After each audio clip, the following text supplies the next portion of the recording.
What's up, everybody? Welcome back to the Where's Wally podcast.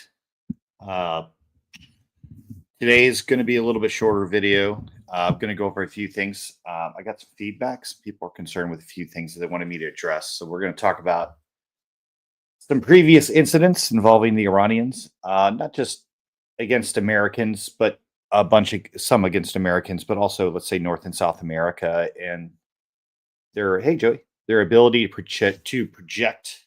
Hey, Macau. Uh, Project their influence militarily, in other places. I mean, some of that's obviously the Middle East, right? Syria, Lebanon, Hamas, and Palestine. Also, kill cells. Like they've had sleeper cells in Dubai and also Europe, France. Big one we'll talk about. I'm not super familiar with all of the incidents, but um, it's one of those things, and we'll talk about how I feel about it as we go through. I'm going to start by, I'll put all the links for this down below, but I want to do a shout out to Osage County Guns. The company itself is owned by good friends, practically family. My best friend and his brother are running the show there. It's a really excellent gun store. They basically have or can get anything you could possibly need. If you have any questions or anything like that, give them a call. Tell them Wally sent you. They will really, really, really appreciate that. So, but I'm going to put the links to them. Probably in the near future, we'll have a Where's Wally podcast code. I started talking to my best friend about that, and they think it's an awesome that putting stuff out there. Yeah, you're right. I am looking less pale today. I think it was just the lighting. Because if I go out in the sun, I catch on fire. So let's see. Let's go back. So hey everybody, what's up? Shiz, Richard, AT. You're gonna like this one, buddy. This one's pretty good. And thanks for sending the songs earlier. I meant to text you back, but I was busy putting this together real quick. So all right, this is just the cover sheet. This is Iranian propaganda. If one thing the Iranian regime is really good at is kind of their, like, let's say, postering propaganda, things like that. It's cool to see. The Russians were the same way. They got these spectacular images that they post on billboards and such. This is one from a billboard. So what are we going to talk about today? Obviously, we're still talking about their Iranian nuclear program, specifically the NPPD. And this is part of my turning data into intelligence with the Iranian data dump series. Don't need that today. This is the same as before. But what we're going to talk about is we're going to talk about Iran Flight 655, the captain of the Vincennes, which is Captain William Rogers III, the subsequent pipe bomb in his wife's van, and Iranian sleeper cells. And then after that, I've taken 2 zip folders of people that I believe to be the managing directors of NPPD. We're going to start going through one. If we have time, we'll open up parts of both and see what's in there. I am unzipping those now, so I actually haven't gone through them yet. All right. So this is a tragedy. This is not like a military success here. A lot of people lost their lives, but on June 3rd, 1988, the USS Vincennes was engaged with Iranian vessels called bog hoppers. They had sent a reconnaissance airplane out that took anti-aircraft fire. That helicopter came back. It's part of a greater group. This is when the Iran-Iraq war was going on. There was basically a lot of stuff going on. They were engaging these smaller vessels some of them have missiles, some of them can have torpedoes, but basically it's a lot of small arms. Essentially, they can do some damage to the ship. The Vincennes is about $1 billion naval vessel. It's a guided missile cruiser, and what happened was just before that, we had given Iran F-14s. uh, all airplanes have communications, right? And some of those communications failed essentially, or in the communication between the warships, the battle group, the Iranian government, and the airplane itself. The Iranian Air Flight 655 basically failed. You can go on YouTube, and I'll post some links down below. On my last slide, I have a bunch of links that I'll leave up. So if you guys want to take a screenshot, you can go and watch some of these yourself. There's plenty of documentaries and actual video of the incident on YouTube and some other sites. But it's sad. 290 passengers and crew on board all passed away. We have some pictures of the wreckage in a couple slides. There are some, guess you would call it pretty graphic images that you can find on the internet if you just look up Iran Flight 655 wreckage.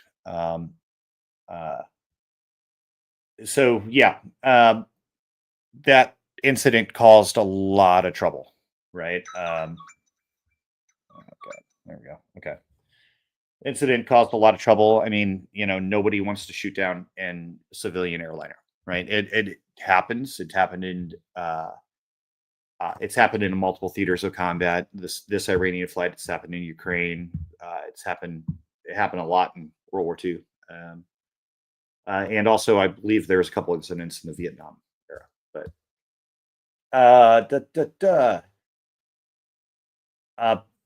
the documentary kind of shows it as, okay, like some people kind of knew what was going on, some people didn't. The people on the Vincennes had a lot going on. They just had a helicopter engaged. They had multiple Iranian smaller vessels in attack formation coming directly at them. They had I forgot the name of the actual weapon system, but it's basically a cannon. I think it's a 30mm cannon. So they were engaging. They recognized this. It was a A300 Airbus plane. They had recognized it, but the actual systems that it's called, what is it called? IFF, Identification of Friendly or Foe. The IFS system. There was some type of error, and it says it was an F-14. So at 20 miles, they could launch missiles at it. They didn't. They waited till the plane was in something like 9 nautical miles away, and there was still no response. Multiple communications to the airplane directly. There was no response. So the captain kept his finger when he authorized the launch. He asked his higher ups. They also authorized the launch. He kept his finger on the destruct button in case they did get back to him. They didn't, and the plane was taken down. At the time, they still thought it was a fighter jet. They didn't think it was They did not think it was an airliner. They found out later. The next two paragraphs are from Ronald Reagan to the Iranian people.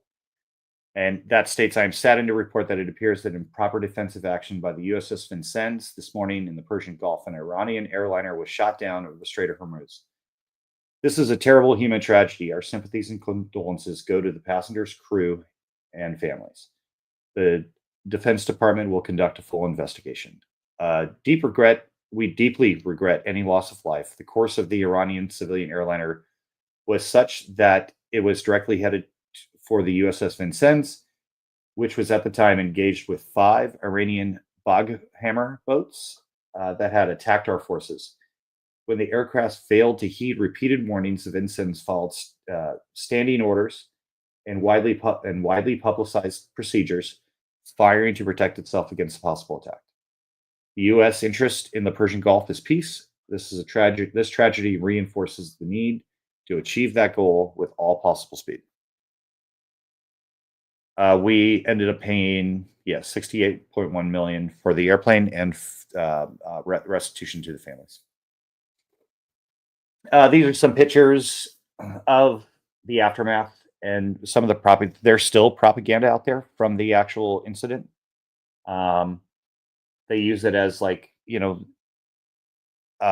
it's a ebb and flow. Obviously Iran's going to use propaganda against anybody who's not Iran. In any way, shape, or form. It's like it's kind of how, think of it in the same way as we talk about never forget, like 9/11, right? For them, this is kind of like a 9/11 event. Um, and they bring it up. They have memorials on the day of the accident. One of those is actually pretty interesting. Where the plane came in on the beach, it broke up in the air, but then it also part of it landed, crash landed on the beach. They write the number they write like Iran Air Flight 655. They outline the fuselage of the plane that was left on the beach, and then they dye the water red. So, um, yeah, these are some of the recovered bodies, and these are the pictures of, I think, everybody on the flight. So sleeper cells. There. If the question is, are there Iranian sleeper cells in the United States? That answer is yes. After Flight 655, an Iranian sleeper cell, either they were already here or they made their way into the country. They targeted Captain Will Rogers after the event. Before the actual bombing, they received a lot of threatening phone calls to the wife while he was still at sea. Like, are you the wife of the murderer? Iranians started to, in the San Diego area, like stop by, inquire, where does the captain live, things like that. They eventually found his street. Iranians in suits driving a Beamer actually ended up at his house while they were gardening. And they asked, hey, do you know the location of Captain blah, blah, blah? And they said no, obviously. The FBI was well aware of the situation. They had advised the family to park their cars in the garage at all times. On March 9th, they came back from a late evening and they were tired and didn't pull their cars in. On March 10th, Sharon's van, they put a pipe bomb in Sharon's van over the evening. She was on her way to school. She was a fourth grade teacher, and that van blew up. Let me move my head up a little bit so you can see some of the pictures a little better. This is a composite sketch of one of the Iranians who had stopped by it was very short time period, within a week. So can they do something in America? Yes. Now this is reaction. Think of this as reactionary. So in this, and Sharon was rattled. Obviously your ears are going to be ringing if you have an incident like that. If the bomb goes off in your car, she was unharmed. That which is shocking, right? She probably should have been killed. The Iranians are usually pretty good at car bombs, right? That's a thing that it's an attack that they've utilized for quite some time. So this is just one incident. There was an incident in New York where Iranians went after a dissident.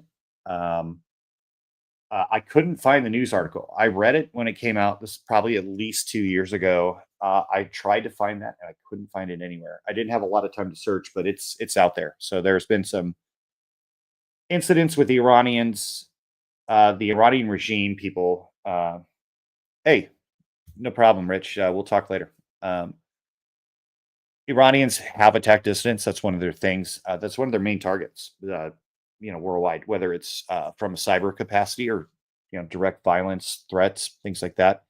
Not just the dissident in the country, but the dissident's family within Iran, or perceived family, let's say. So that's one incident. Okay, so in recent years, don't just think of it as a U.S. versus Iran problem. These sleeper cell things have been going on for some time. Like, this is actually nothing new. Like, there are incidents that are likely will likely have Iranian involvement starting from the 70s. But they've targeted U.S. citizens on Navy ships. They've attempted attacks on rallies in France that were anti-Iranian, basically.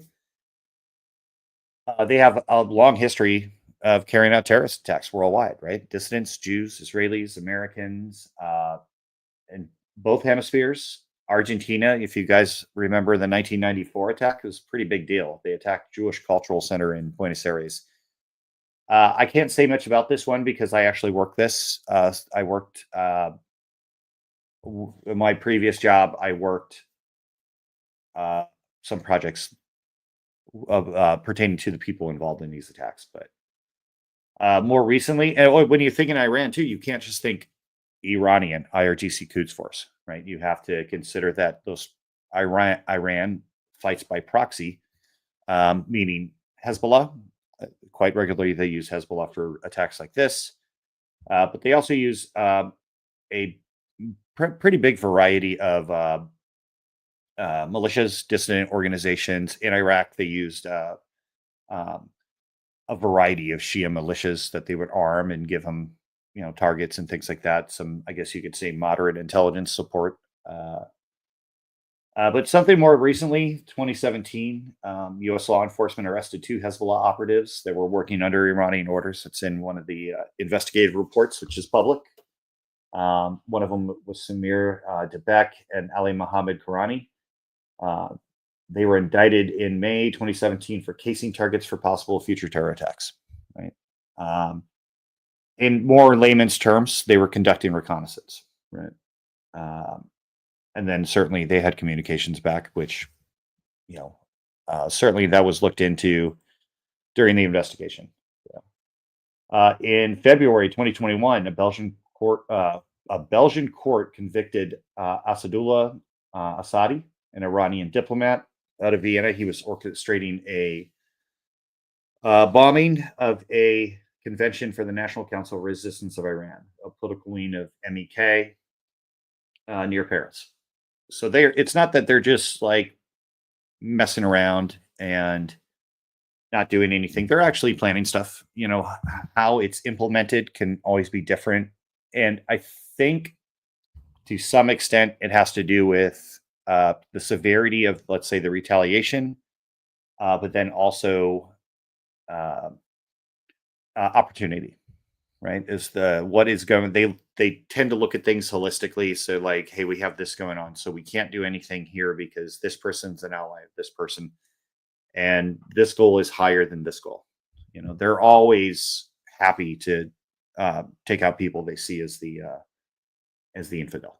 But it seems like they do put some thought into it politically from time to time. These are some pictures from the Cultural Center in Buenos Aires. The one down below here is one of the kind of the famous pictures. I can't remember the death toll. I think it was fairly significant, but the damage was very, very significant. The West Coast of South America has Iranian cultural centers and Jewish cultural centers kind of sprinkled all over the place. Countries tend, like, you have embassies and you have consulates. Sometimes it's easier for those countries to have these cultural centers that are actually like the C2 node for intelligence collection, terrorism attacks, training, things like that. So that's how that kind of works. And that's not just Iran. That's most countries. All right. So we already talked about the NPPD. We're going to talk about specifically 2 people today, but just as a recap, the NPPD was hacked by Black Rewards team. They have shared this information on X, Telegram, and a bunch of other sites like Anon Files, where you can, if you have a data dump and you want to present that to the world, you put it on Anon Files, and it's the traffic from you to the dump is anonymous, but you share that link and people can just download it, right? Or use a torrent or a magnet. The NPPD is a subsidiary of the AEOI, which is the Atomic Energy Organization of Iran. Most of the communication is in Farsi, but it's also in English. It's also in Russian.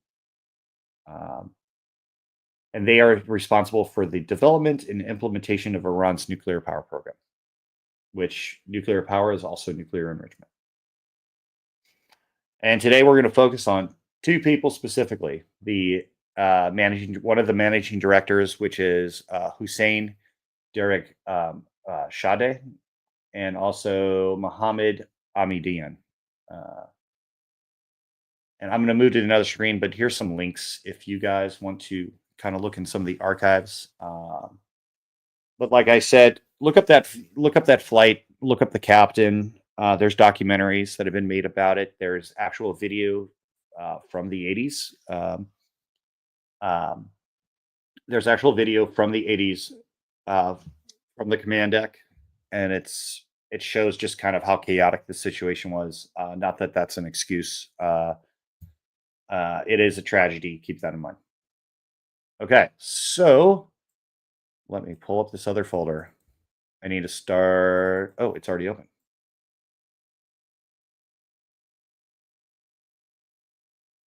Uh-uh. Okay. All right. So this is, let me open this a little better and zoom in just a bit. All right. Good, good, good. So this is Derek Shandayan. I don't, Rich, you're going to have to help me out here. Yeah. Hey, great point, bud. Yeah. A lot. Iran tried to take out entire cultures at various times. And that doesn't go back just like 10, 20 years, 50, 60, 70, 100, etc. They've been at this for a while. All right. So let's see if anything, we've already kind of talked about this Wano stuff. Let me look up what Wano means again real quick. Wano.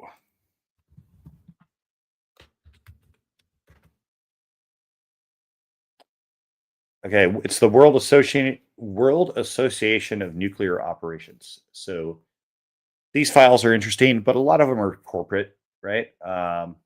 Which is, I think that makes sense to me, right? Stuff with Armenia makes sense to me, and stuff with France makes a lot of sense to me.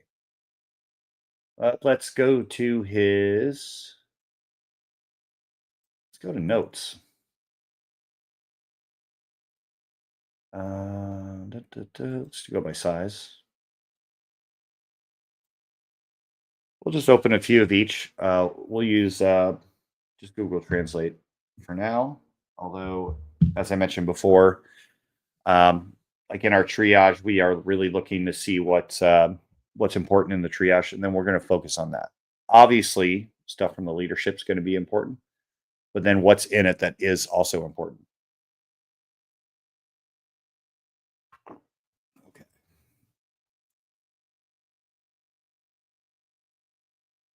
All right. Here we go. Let's see what this is.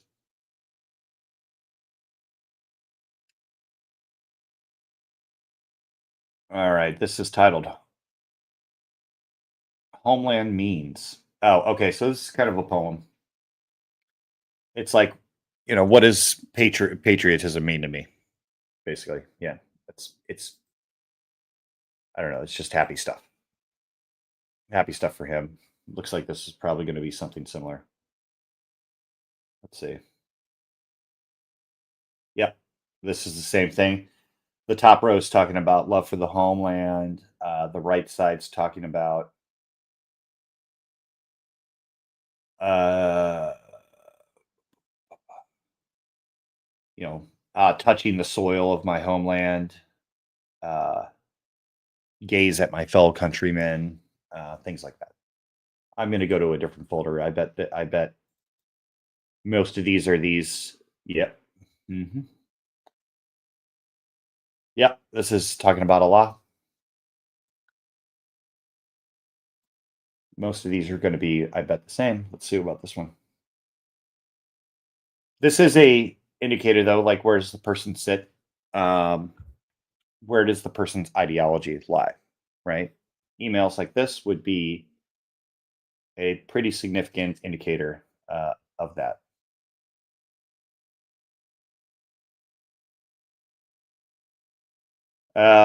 This one is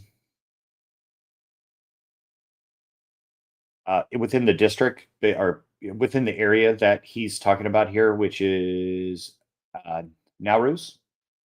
He's like, in 20 out of 56 million people, 29.5 traveled in tents, 18.7 in residential centers, student dormitories, or sports halls, 17% in temporary shelters, 16.3% rented homes, and 13 in school classrooms.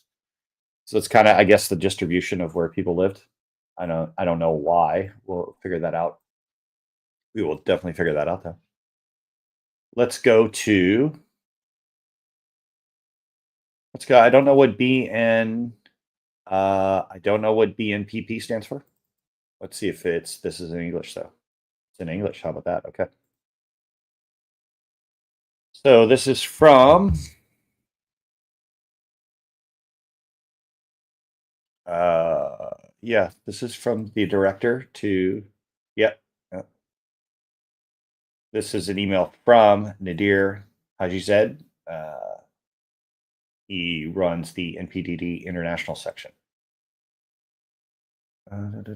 Some questions.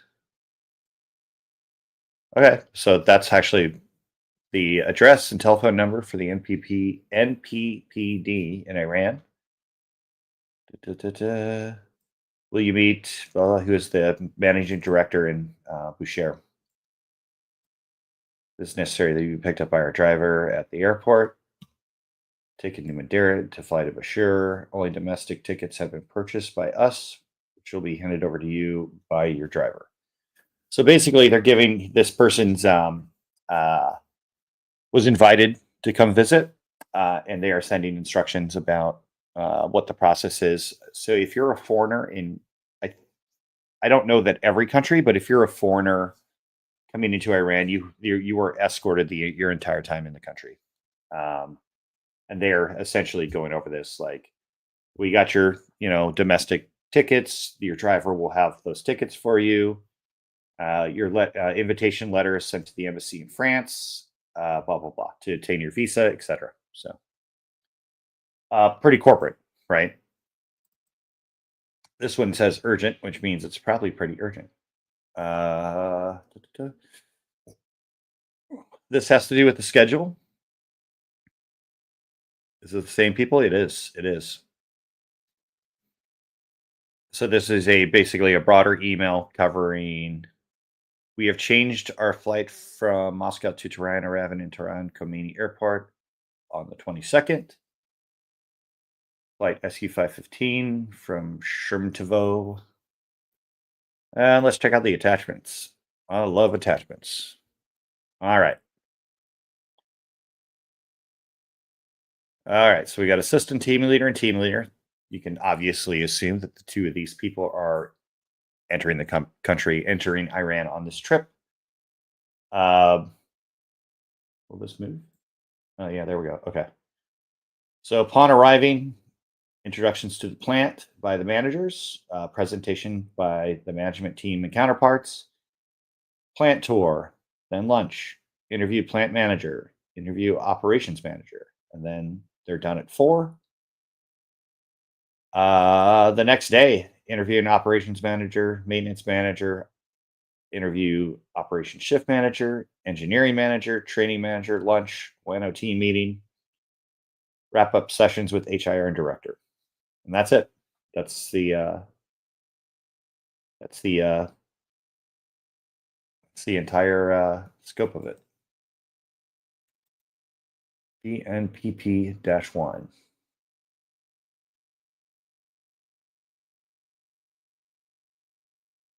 Okay, this one might be interesting.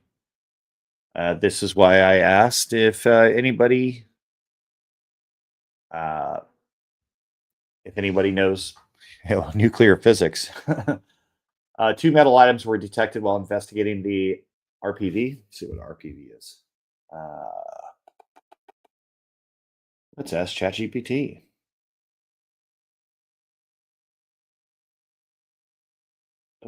Oh, there we go.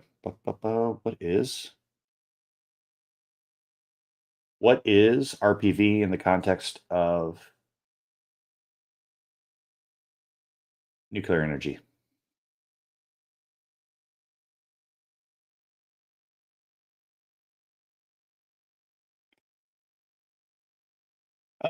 Reactor pressure vessel. Okay.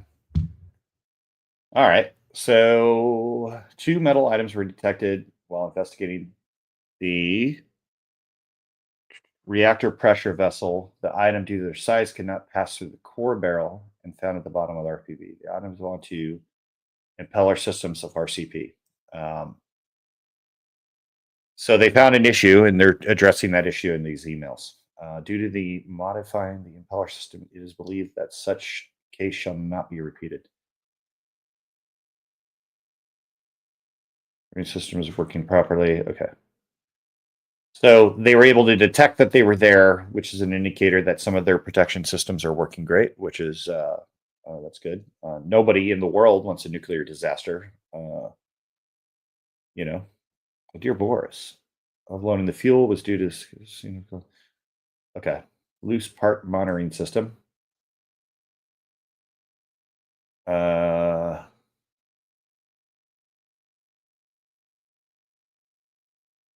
All right, so that's it. So yeah, they're basically addressing an issue in here. It's kind of interesting in itself. Uh, like how nuclear isotopes create energy is pretty straightforward, right? It's basically a steam engine. I don't know a better easy way to say that, but yeah, uh, creates heat. Heat creates pressure. Pressure creates steam that moves things. Servos, etc. And it's much more complicated than that. It is not that simple. Okay, let's go to a different folder. Um, let's just go to inbox. Let's see what's in here. All right, let's start at the top. I sorted by size. The bigger emails in here typically have attachments, and we love attachments. Let's see what this one says. Let's see, here we go. Oh, shoot.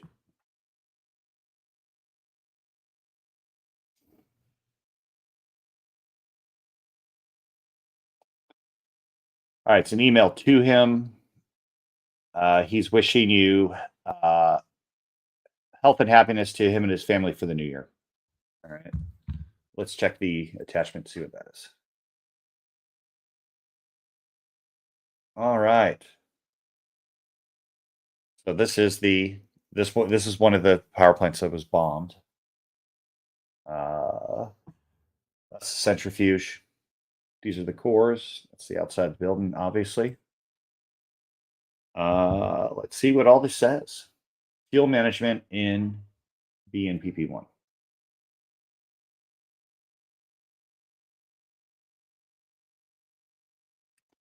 All right, this is the table of contents. Core management, core calculation, transporting and storing fresh fuel and changing fuel. Phase 1 test launch.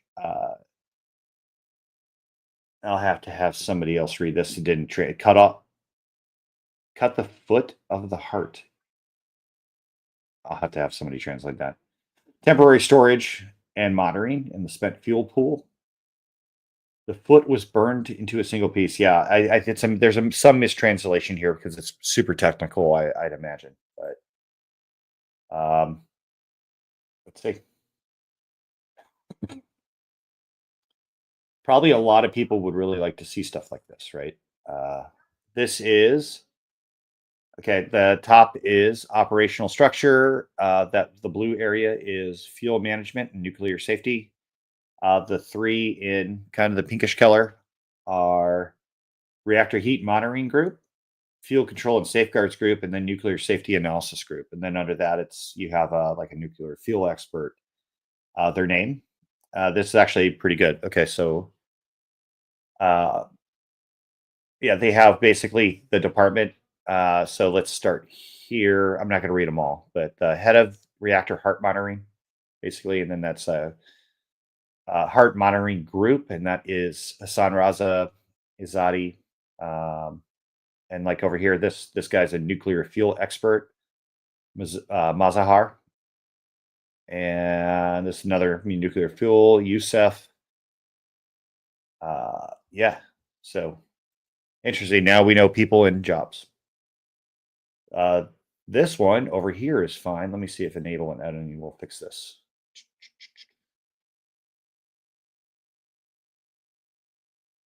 Wait, okay, there we are. Yeah, that fixed it. Another one, core management. Let's see if this is important. I mean, it's all important to some degree, right? Like, you're talking about something that can be very, very dangerous and to the world. This is planning for fuel movement, irradiated fuel integration monitoring, etc.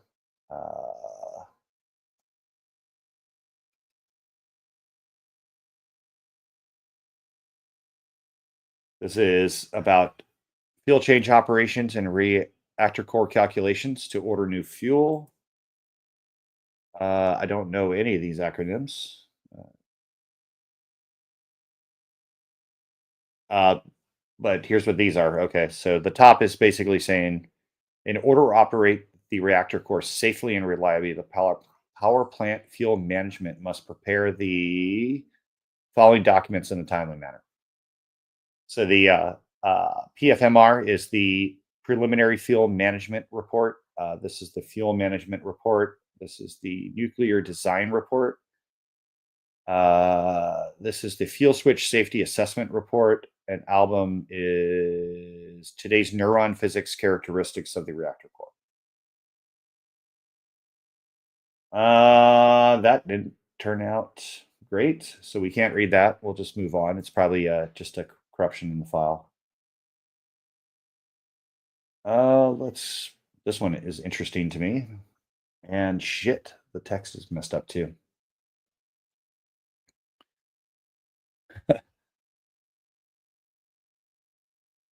Yeah, right. I've seen these before. I think that this is the individual fuel rods. I don't know what the numbers mean.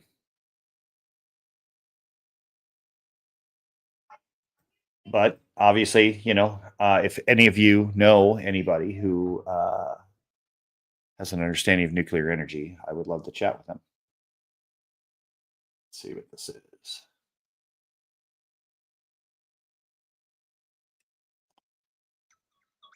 Nope, not talking to those people. Calculation and analysis of two-dimensional burn rods in one or more cross-section of the reactor core. Okay. Interesting, interesting, interesting. Also don't know, have a clue. This has something to do with rods, obviously. Let's see what it says though. Okay, this is the ePro. Okay, so also important to note, Farsi is read from right to left, not left to right like English. But I don't know what it stands for, but ePro Rock, the ePro Rock program, used to select the optimal fuel layout. So must have something to do with the rods and how much energy their ability to produce. And this is a schematic of that. Yeah. What is this? Are those rods spent rods or let's see.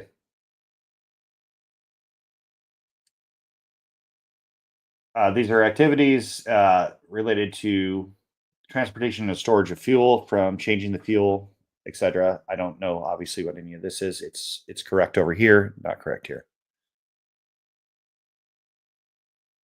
And well, fuel reloading. I mean, it seems self-explanatory, but it's really, I have no idea, right? Core monitoring, core monitoring.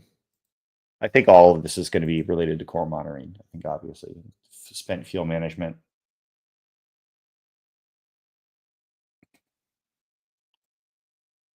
These are cool. Let's see what this is. I love schematics.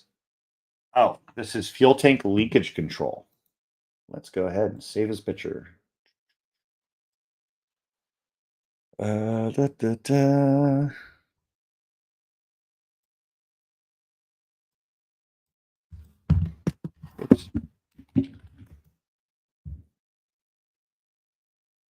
Don't know what this is. This is, well, in mass sipping system, whatever that means. This is some type of analytical results. Ooh, these are cool. Next generation of fuel. Let's see what this says. This is kind of a neat little picture. This is evolution of fuel complexes. It's pretty cool. Then it's going to go talk about all that. Spacing grid. One thing I think it would be cool to know, personally, is the way they, let's say, the date that this PowerPoint came out, right? Are they on par with us as Americans, or let's say the West, or are they like significantly behind? Like, where does this compare to the American nuclear program? That's a question I would be curious to understand. And then there it is again. We showed this in imagery. I'm pretty sure this is gone. Whether that's fortunate or unfortunate. All right, let's go to the next email. Let's see what this is. Obviously, some of this is in Russian. Let's just see if anything pop up. Don't know.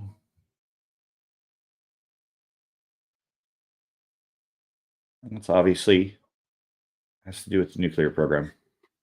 I'm going to open up this other one, see if it's in English, so we can actually. Oh, no worries, man. No worries. No worries at all. Let's see what this is, because I don't understand any of this.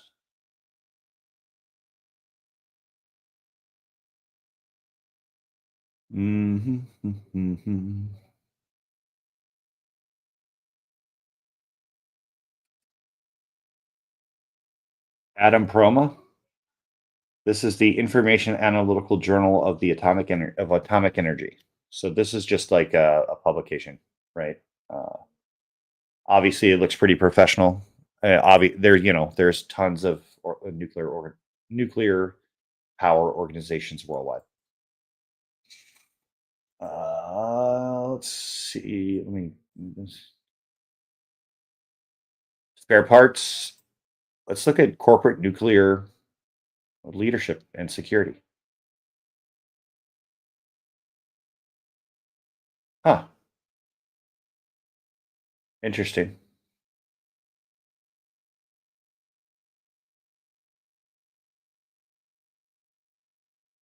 Interesting.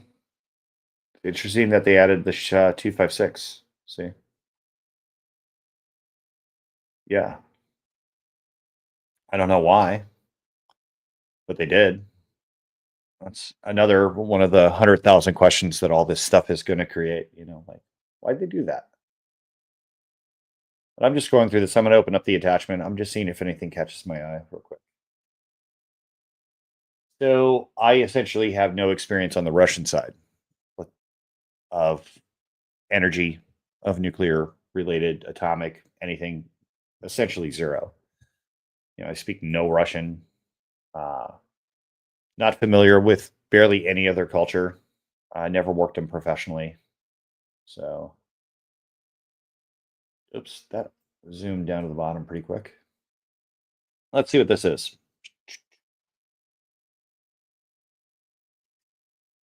This is conscious leadership and security issues, and then the rest of it didn't translate correctly. But this is, yeah, some of it didn't translate at all. That's weird. Let's see if we can find a list of names though. All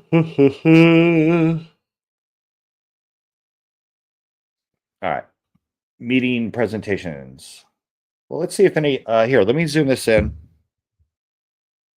If anything in here catches any of your eyes, let me make it even a little bit bigger. Write down what you want to see within the write down what you would want to see in the chat there. So.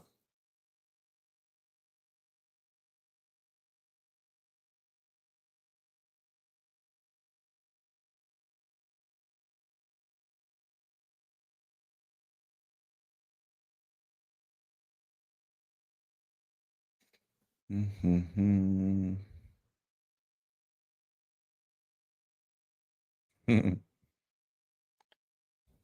Didn't the Russian have some of those?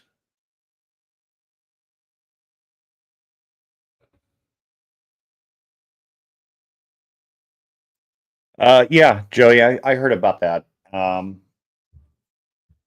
I don't. Of it's one of those things. Of course, it's like possible, right?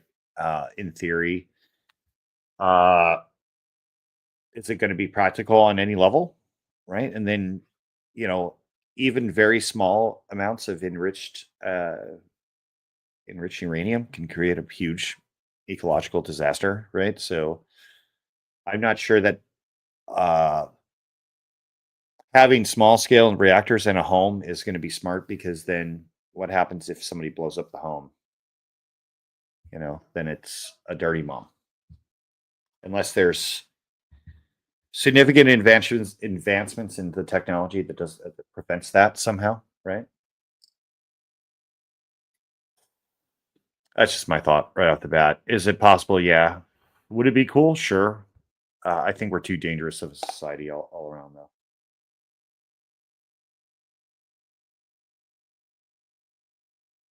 Introduction of new plant manager. Oh, intelligence report. Let's see what intelligence report is. So I want to reiterate, I have protections set up on my systems here. I'm not clicking any links, and I'm not emailing any of these people, right? Uh, you know, definitely don't want to go to their SharePoint. I would love to see their previous Intel reports, right? But not going to do that. This looks like open source, to be honest with you. So let's. It's in English, so yeah, there's no classification markings on any of this. So this is all on class. Okay.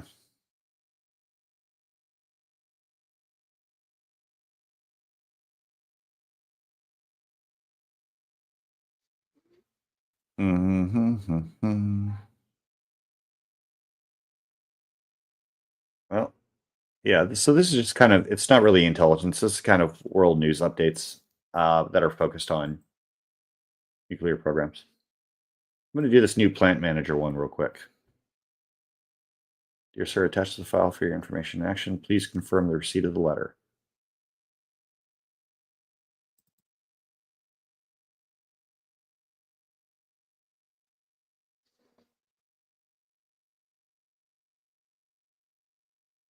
Oh, he's okay. This is the guy we're looking at. Anyway, so.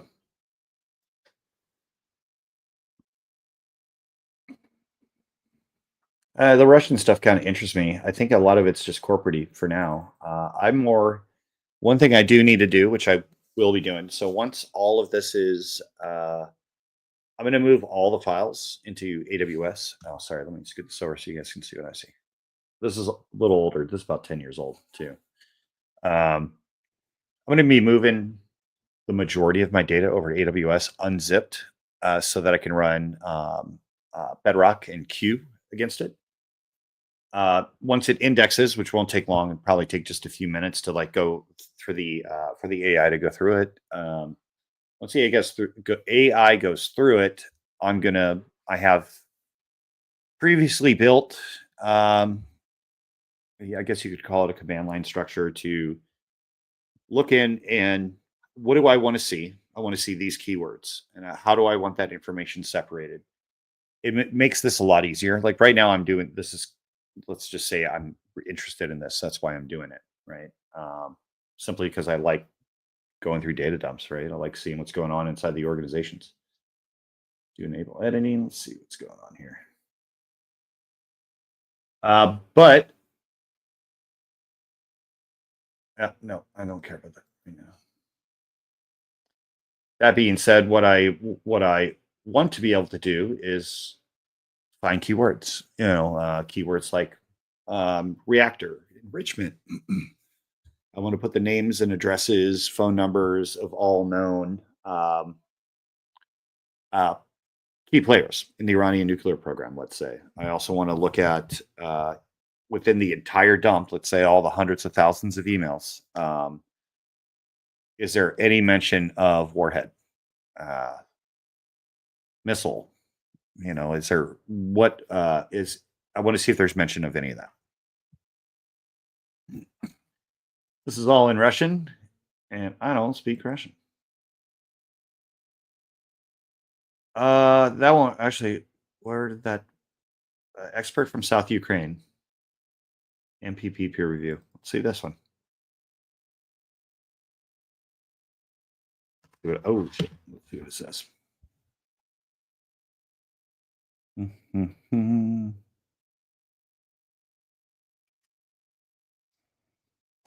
Basically, please concern receipt of the letter, and then it's got his personal information, obviously,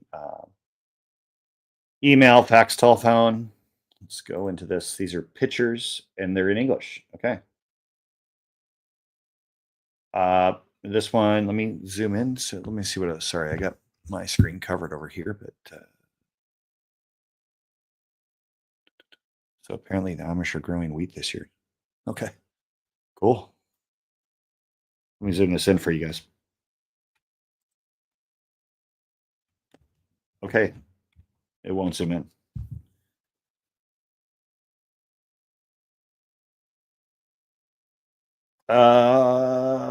The working area will be in Russian. Wano, Moscow Center plans to conduct peer review of the South Ukrainian NPP between 13th through the 29th, November 2014. And then it's got contact information. It's very general. Obviously, that stuff, once you get a lot of it, you have a bigger picture of who's running the show, who's in charge, and how everything works.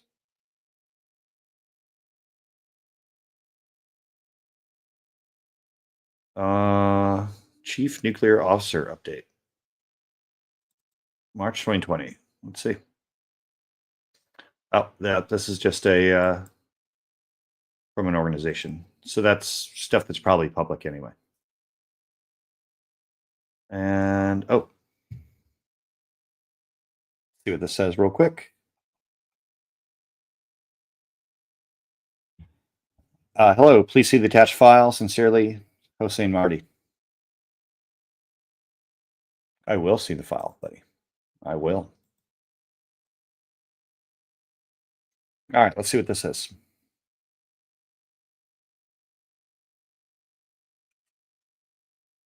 Okay.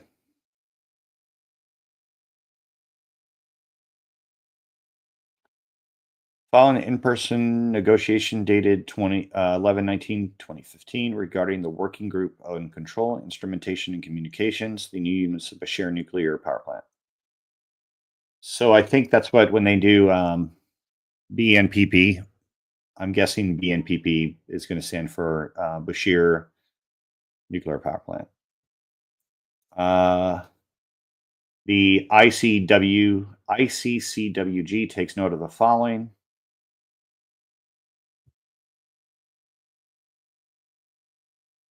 Basically,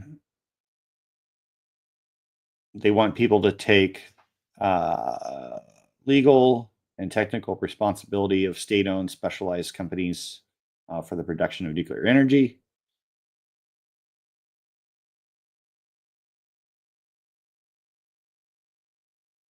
As you are aware, the second method has been common at the nuclear power plant in a way that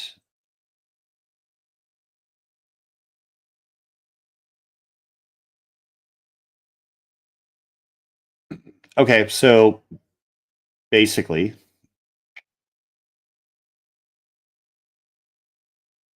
Different Iranian power plants or power entities are doing things in drastically different ways, and they want to bring that,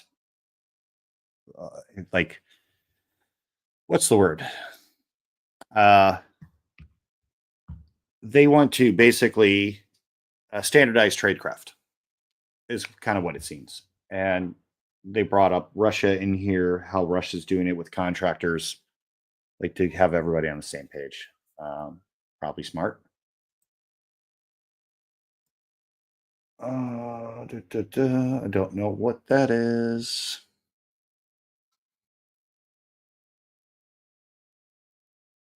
Oh, free upgrade to the latest Kaspersky Labs. Dare you to click on it.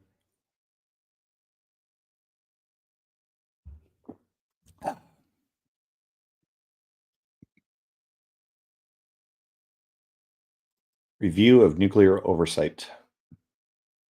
No attachment. BNPP follow-up. Interesting, but let's go into a different folder.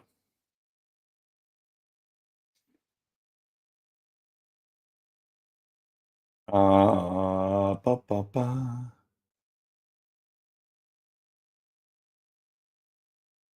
This is the Iranian atomic energy something. We got file folders in here. It's interesting. Not really interested in social events right now. Biography seems interesting.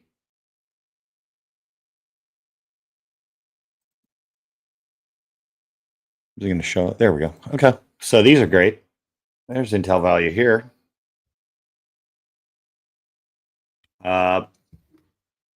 Biographies are awesome, you know, from an intelligence perspective. Same with resumes, what he did, you know, where's his training, etc.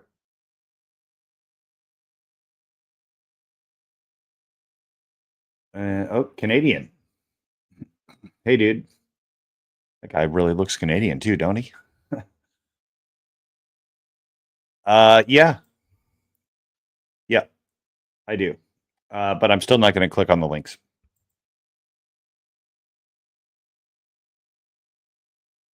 Multiple times in multiple different ways as well. I don't want to go into all of it right now, but yes. Yes, I do.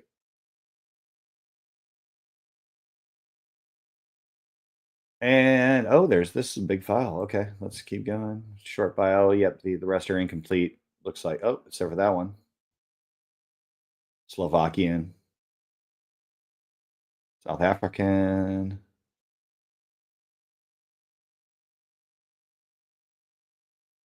Oops.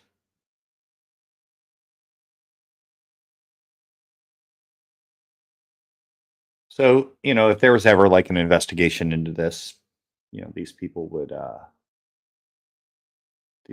certainly be somebody you'd want to go talk to, just to get insights, not necessarily that they did anything right or anything wrong, but key players are key players, right?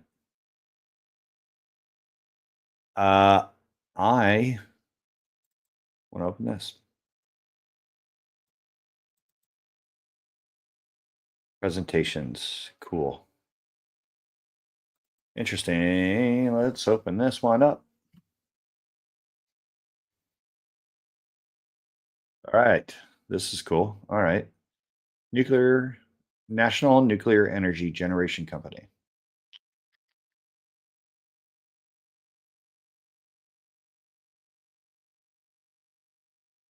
Yeah, this is cool. It's basically the whole program overview for whatever this program actually is.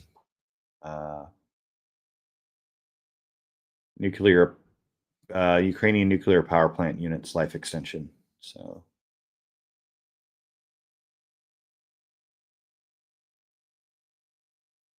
output. It's pretty cool. You got some more some details there. It's interesting. Again, I'm not a physicist. I'm not a nuclear engineer, so I don't understand a lot of this stuff. So I can't say whether it's super duper important. I know what a warhead looks like, right? That's like one of the things I'm looking for is like, do we have is where's the connection between energy, uh, enrichment, and uh,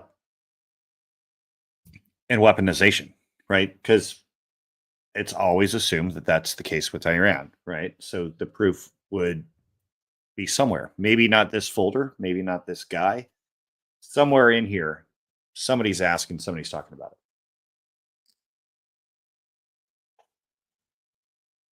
Oh yeah, you're right, man. Death by PowerPoint. Death by PowerPoint and PDF. A lot of these, it seems like a lot of these are safety related or travel related. Getting in and out of Iran is not easy unless you're Iranian and you're higher up. These are always good. The structure, how everything kind of sits in place, the working groups, the management.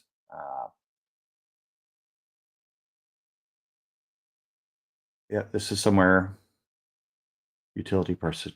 This is American and a mix. None of this so far. I found very. I only found, and let's say I've only put like 6-7 hours into this. I haven't seen anything directly malicious yet. I'm kind of not surprised. You wouldn't imagine that day-to-day operations at a nuclear power plant where they would be talking about malicious stuff, right? Because they want to keep the plant working without dying, you know. Uh, let's see what these are. And what time is it? Okay, so we've been on just about an hour now? Hour 2 minutes. Okay, I'm just going to go through a few more because it's super duper hot, and my son and I are going to the pool. Uh, yes, Woodrow. Yeah.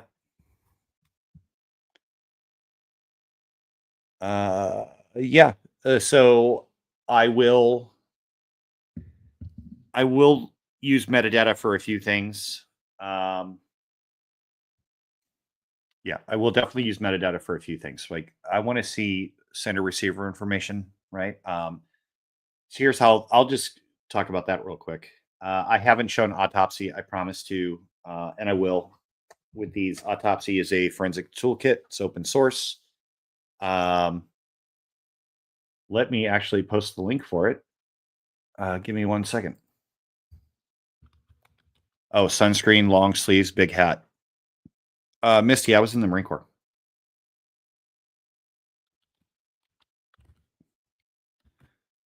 Autopsy and SIC.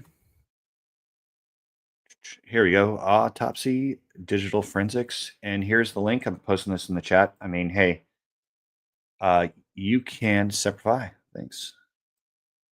You guys can check that out on your own time. I mean, it's cool for a bunch of things. Let's say you have like a hard drive that you can't get into. You can take a forensic image and pull out JPEG files, JPG files, and you can, and more like SPF 10,000. I wear a giant. Is it in here? Let's see. Oh yeah. Hell yeah. Here we go. You know, I wear these giant hats at the pool. I mean, I'm literally, look at me. Look at how fucking white I am, right? I burn immediately outside, especially this time of year. But yeah, I wear these crazy big hats, uh, essentially because I have to, you know, that's just how the world goes right now. But yeah, autopsy's free. Like I said, there are guides on YouTube and on their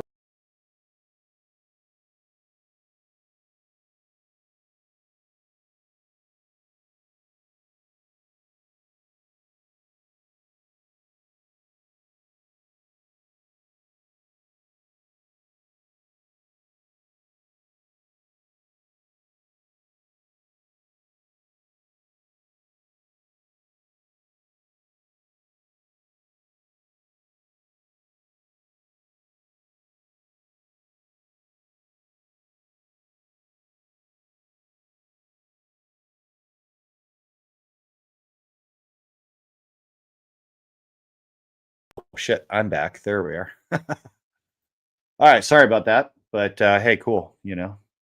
Uh, but as many of you know, Wally got snatched up. Who snitched? Am I no sound yet? Okay, hold on.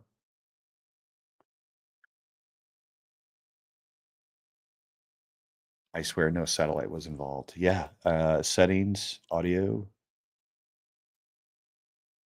Yeti mic. Yeah, okay, that's good. Mic's on. Oh, you can hear fine? Okay. All right. All right. Well, my bad. So I'm going to run this through autopsy. Basically, let me make this small. The entire zip, unzip it individually, rename it under the same name. For whatever reason, my unzip process right now is opening up all the folders. As you can see it here, this is all from one zip folder. I don't like it that way, but that's why it's doing it. So I'm going to put it back into folders. It just takes a few minutes, and then I'm going to isolate that folder and let autopsy run some automated processes. What I'm going to ask it to do is for all emails, I want the header information. So I want sender, receiver, all sender, all the receivers, blind CC, things like that. I want the subject line. So this will be in rows, right? Yeah, sender, first row, date, time, group, receivers, and it'll basically create a new row and it will uniform that. So if there's 700 people, that'll stretch out 700 long with an individual sender per row in CSV. It's actually in JSON, which I convert to CSV. But so then when I take that and I put it in Analyst Notebook, everything's uniform. And all I have to do for all the emails is create one template, one algorithm, and then I can automatically upload those. There will be another video on that soon. I kind of just have to get to it, to be honest with you. So let's open these two up and see what it is. All right, this is more professional. Let's see what this says. Oh, boom. And okay, in the real world, you don't use your phone for translation, right? This would go into a triage process. When I was in Iraq, I worked for, I was counterintelligence document media exploitation. We had literally a room full of translators, right, under the DISO banner. This is comprehensive education plans for the Bashir Nuclear Martyrs Education Complex, educational complex. This is strategic goals and strategic goals of the education plan. This is executive templates of the plan. We'll see what that is in a second. Basically, I don't know that this is much different than any other international organization. Under their education plan, promoting learning in the organization, increasing participation of staff and teachers in the decision-making process, developing knowledge management skills and insight, leadership development, understanding and experience new education and training approaches. Under here we have, oh shit, here we go. Okay, knowledge enhancing conferences by promoting national professors and then it's a failure over here of the translation, holding specialized workshops at every level.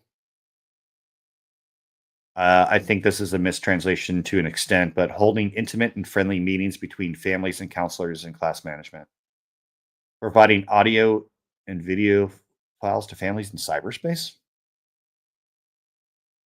And introducing study resources. So I think cyberspace is probably it's probably a misinterpretation in vernacular. It's probably like, basically internet study resources, or that's my guess. Let's see what this is. See if it's cool. Oh, is this money? Let's see. Oh wait, we got to move this over. Okay. Yeah, it's costs. This is cost related. Uh, Laboratory and workshop costs, administrative, educational, hardware, internet service providers, software, whiteboard, additional costs, building rent, things like that. And I imagine that, yep, it's all money. That's good to know. I'm just not interested in it on this particular second. So I'm going to go here. Oh, yeah. All right. Let's see. Bum, bum, bum. Structural things. These are always awesome, right? If you look at an organization long enough, you recognize, okay, like, hey, this one was written by blah blah blah. They always kind of they don't know how to use like whatever system, so they just create their own lines. They don't like on this one. Let's say I'm being super critical, right? Let me zoom in. When he built this, he didn't send this to front and these lines to back, uh, which is just, I mean, obviously that's obsessive compulsive to an extent, but if something has lives on the line, I always like to take the extra step in the quality of production, um, simply because I think it's necessary to with professionalism, right? You do your best or don't do it, right?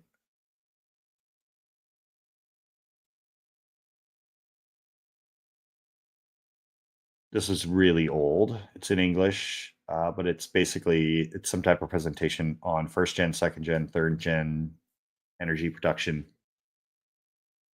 Yeah, it's not really that important. Dosan's technology. I don't know why, but Dosan's familiar to me.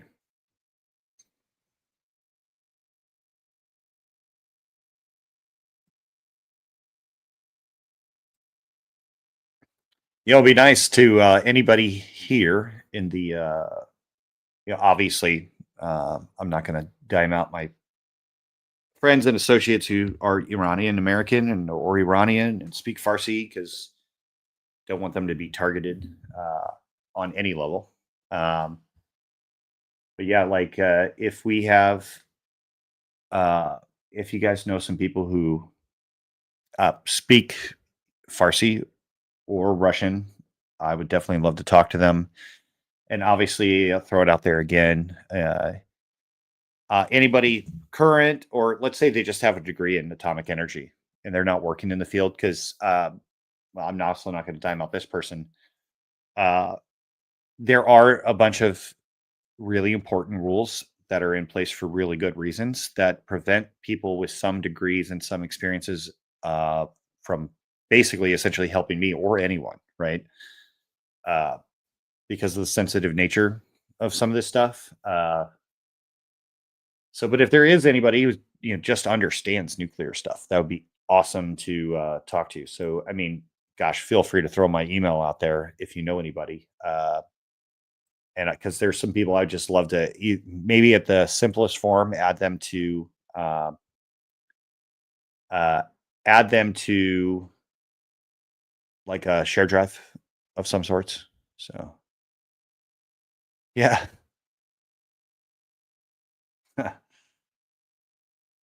our prison pen pals. Y'all are crazy.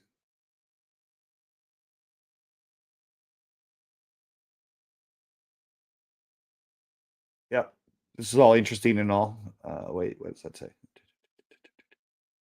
I mean, this is death by PowerPoint. This is probably something they have to do. This is just an overview brief with this company Dosan.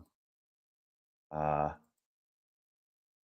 me get rid of this. Clarification. Oh, let me let's see. I wonder why this is in English in the first place, right? Like, obviously, some of these are in Farsi, right? But I wonder why. Like, that just, it seems kind of odd, right? Steam generator inspection. Yeah, okay. Let's check this one out. See if it's got a junk released by allowed list. Okay.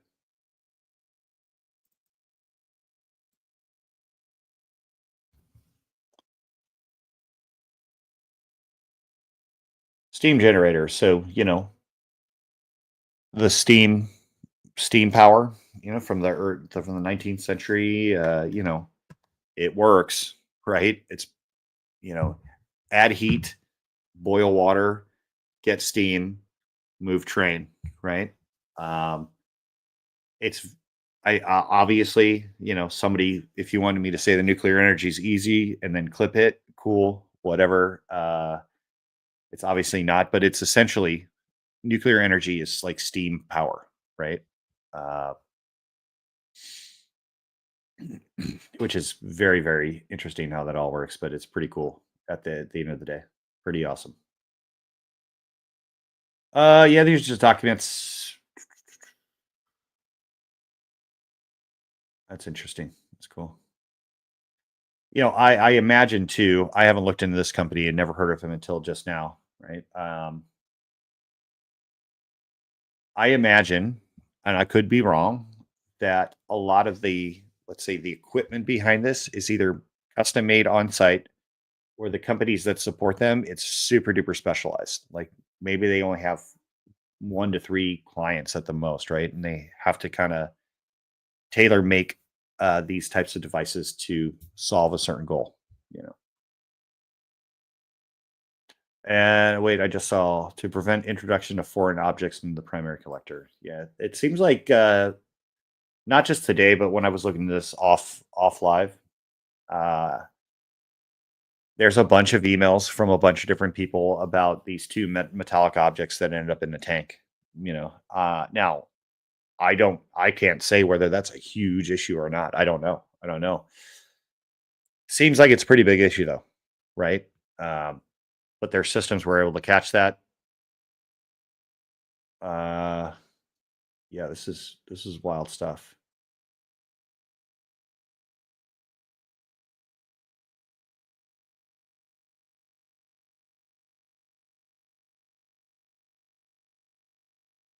Yeah, and I literally have no idea what looks pretty old.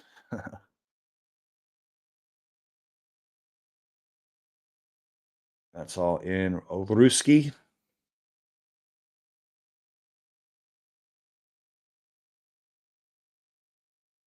And a lot of this will be once I run this all through autopsy, things will get a lot easier. Simply because I'll actually know where I'm looking. Right now, I'm looking blind, and that's fine. There's nothing wrong with that. What I forgot? Hold on 1 second.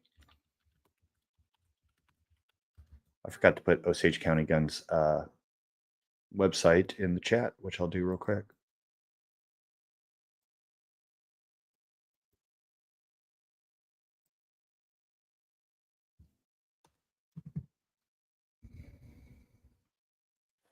Yeah, well, I'd assume contaminated things in the tank. It's heavy water, so it's an extra. Actually, let's ask ChatGPT that too. Uh, where's my ChatGPT?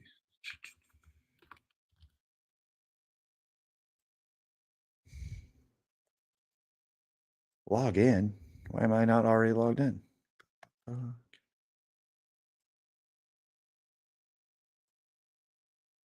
Okay, come on, hurry up, pal.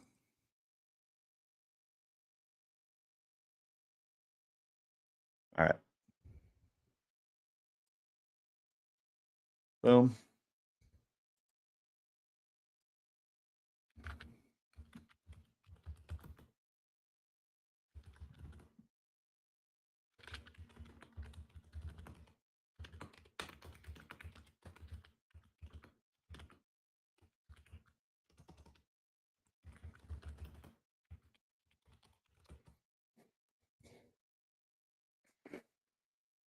Okay. Instead of being H2O, it's D2O. Deuterium, 1 proton and 1 neutron compared to hydrogen single proton, making heavy water about 10% heavier than regular water. Okay. Serves two main purposes. Heavy water slows down, moderates fast-moving neutrons produced during fission. Uh, Heavy water absorbs far fewer neutrons, allowing the reactor to use natural uranium as fuel. As a coolant, heavy water can also act as a coolant, transferring heat from the reactor core to a steam generator or turbine system. Its high boiling point and thermal stability make it suitable for high temperature operations. There we go. Uh-oh, where'd everything go?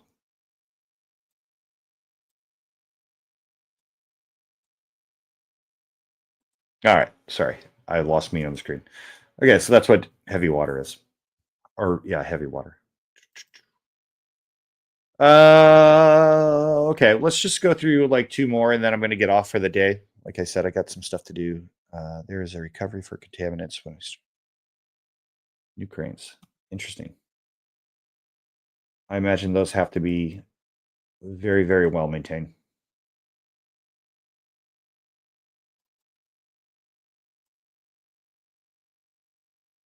Let's find something in English. Let's look at France. Might as well.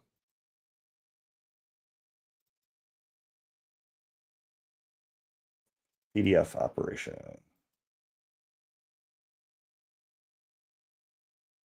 Okay, this is from 2017. Following our letter, number dated 29 November 2017, on paying the accommodation expense for Dr. blah, blah, blah. He is the managing director. During that forum in Paris, I'm really grateful for your cooperation. Hotel.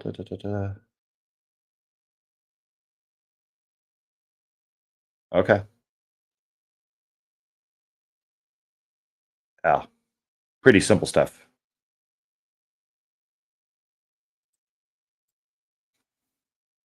I wonder if that's a nice hotel. No, it probably is. Well, the Iranians tend to be pretty flashy when they travel, right? They don't allow their government military people to travel that much. So when they do, they like to show this projection of power. We are, blah blah blah. We're super duper rich. We're the best, etc. That's pretty common. So, cooling tanks for the routes 3 Mile Island. All right. This is an appointment just for the visa application to enter France. I mean, there's probably a lot of information in there, I would think. There usually is. Oh, it's okay. It's in French and Farsi. I said before, like the French and the Persians have had a good relationship with each other on a government scale for many, many years. Sure, at times it might get moderately contentious. Another more of the same. But yeah, to the point where like you know, um, it's common in Persian to say merci, and things like that. There's French terms that they've adapted into their common vernacular. Let's check out this send folder real quick. We'll do two more. I already said that. Oh, I like these. Let's see what this is. That's just an image of a PDF or something. Okay, what is this? No, I don't want to buy it.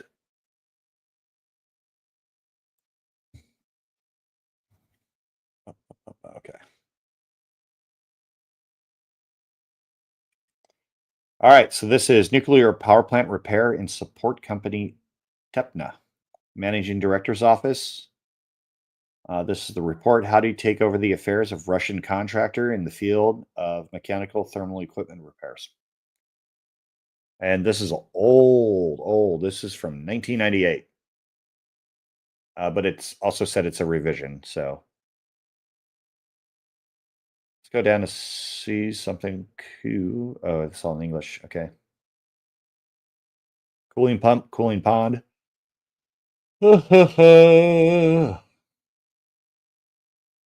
Labor statistics. It's pretty cool. Let's see what this is.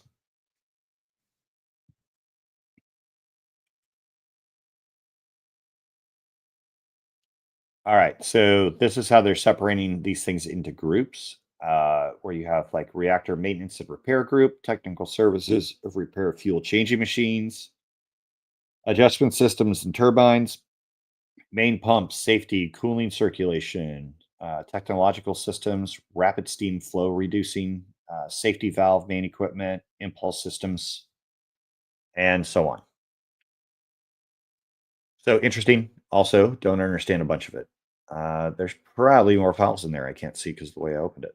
But let me see. Da, da, da, da, da, da, da.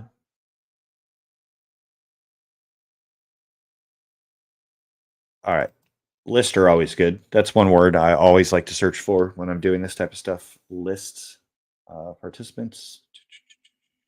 Okay. It's under here. Did I already open this one?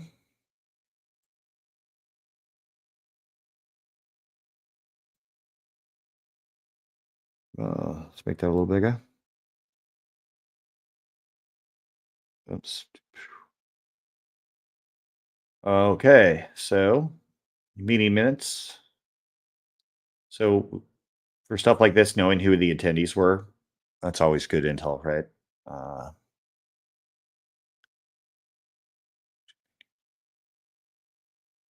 all right. So those are the large scale strategic attendees. Oh, here we go. Okay. And we have all the names and their names, titles, organization.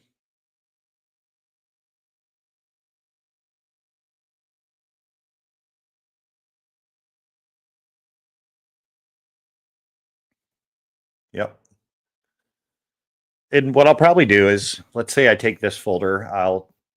This folder's got a lot of decent stuff in it, although it's, obviously I'm looking for things that are malicious. But what I think I'll do tomorrow is I'm going to save this document and a few others that I recognized in there. I'm just going to show how to I'm going to start to put it together, like as an intelligence process.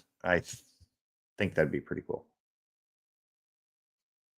So not everything in here is important to me, let's say from the intelligence perspective, but I will do is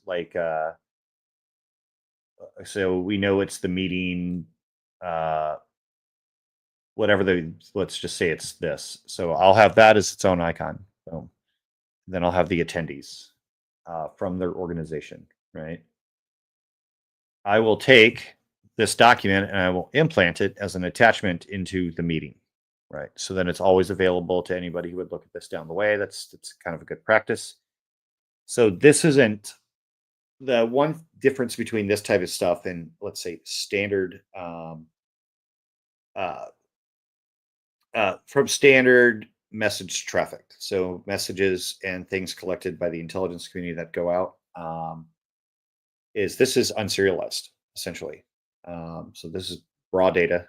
Um, is probably how it'd be categorized. Uh, so uh, it's good to categorize it. The way to do that probably initially is just to attach it.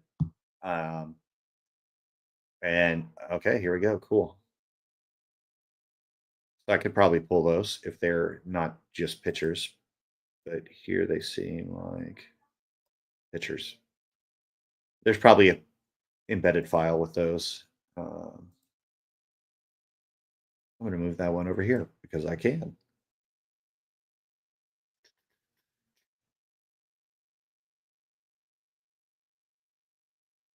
Let's see.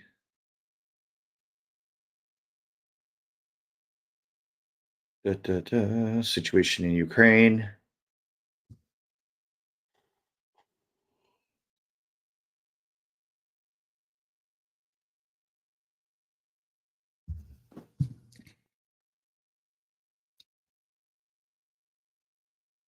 All right.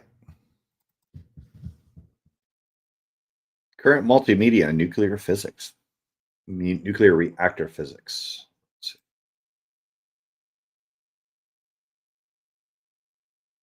Well, it's like actual publications. Like, go here and find it. All right. Well, listen. At that, let me stop sharing this. Let me make me big.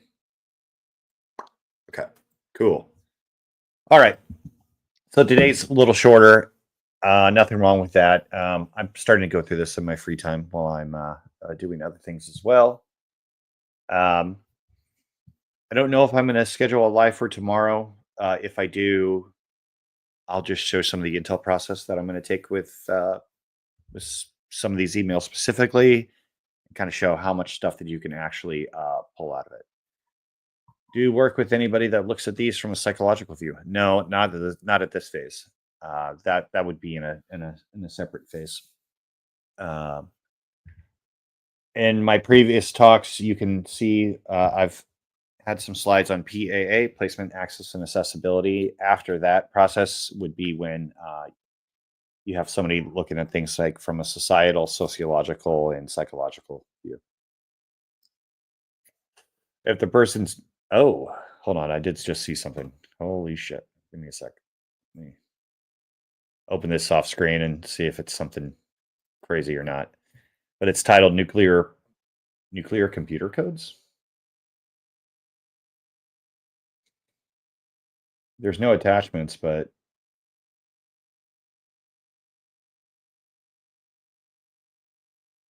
well, no, it's not what it seemed to be. Sorry. Um, but no, not at this phase. Psychological analysis isn't necessary, right? Unsurprisingly, most of these emails are professional and corporate, right? We haven't. One thing I'm going to search for, right? So I know this organization's email URL. I'm going to go look at the other email URLs that would be from, let's say, associated with IRGC, associated with other elements of the regime. I would be interested in seeing that communication, right? So this is mostly power focused. And as we've seen a few things, they're interested in education, they're interested in safety, repair, things like that. It's all interesting stuff. I'm looking for the edge that is ties in nuclear power to nuclear weapons, right? I think that would be a really awesome angle. I showed it the first day, that that the front page of that PowerPoint from 2000, I believe it was 4, where their programs clearly state their intention, right? I'm looking for follow-on evidence that exists. I'm going to look for it in Farsi, English, and Russian. Um, uh, Putting together a whole list of keywords. That's going to be help. If any of you guys have any ideas on that, I'd love to hear it. Just shoot me an email, or if you know my cell phone, just text me. Words that you think would be good to search for when looking at nuclear enrichment, things other than nuclear power, right? Like warhead. And I don't want to. What I'd rather do is have somebody who actually speaks that language. Like, what's the Farsi word for warhead? Or enrichment, or is enrichment how they would actually say it? Is do they refer to it like that, or is it one of those things where there's like essentially, I guess I'm trying to say a slang term. So yeah, that would be awesome. Yeah, if anybody wants to get involved, help me make a list of keywords for keywords to search within these emails, and then that will lessen the time on target. And hopefully, if the really crazy keywords, right, if they pop up right away, then you're on to something, right? But then you actually scrutinize those emails with fine tooth comb. Yeah, that's true, Woodrow. Failure of. I agree with that. Now I got to figure out how to write that in a bunch of different languages. So, ooh. Sorry. But yeah, when I'm going down here, there's some other stuff that's pretty interesting. Just within the the subject line, like technical meeting on protection of nuclear installations. They have a bunch of condolences down a little bit further. So, I mean, I want to see who died. Was that death a result of an airstrike, per se, or an assassination? Would be interesting to know. And then to hear their response, like, how do they, like, if somebody dies at an organization, somebody on the leadership level, like, I know a lot of you worked with X, Y, and Z. Um, After not showing up at work, the police got involved after a no-show, and then X, Y, and Z happened, right? I wonder if they take a similar approach on a corporate level in Iran. Don't know. Expert missions to Tehran. Uh, New Year. They got some New Year stuff, the Iranian New Year, which, if I hadn't mentioned it before, their calendar doesn't look like ours. It's called Hijri. Ours isn't the imperial, ours is based on Jesus and theirs is based on Muhammad. Makes sense, right? Some of these interdisciplinary stuff that they have in here, kind of cool, right? I am going to look through that. After I find, so I have my theory. I'm looking for evidence to support that. And if there is no evidence to support that, then perhaps my theory is wrong, or this organization is just simply not involved. Cool, and that's fine. It's fine to have a theory and there not be evidence to prove it, right? If that's the case, I'll move forward with something else, right? And then, sometimes these things take years to figure out, and that's also totally acceptable and totally fine and totally normal. Yeah, listen, I think thanks everybody for joining in. I think this stuff is pretty important. I know this is the way I'm doing this today, and some of the times kind of sloppy. I'm kind of shooting from the hip. I'm working to find the time to do this in a more professional way, and that's something I'm going to do soon, where maybe I'm going to focus. Maybe it'll be a shorter live, maybe like 30 to 45 minutes, and I'm focusing on 4 emails that I found and I've already gone through, so I know what's in there, and then I'm going to explain the process of why it's important and then how am I going to utilize it. So, no problem. You're welcome. But listen, everybody, thanks for tuning in. I'm going to sign off here. Please feel free to share these videos as far and wide as you all want to. If you guys got any questions, if you know myself, text me or shoot me an email, and I'd love your input. And we're going to keep going. So I'll talk to you all soon. Have a good day.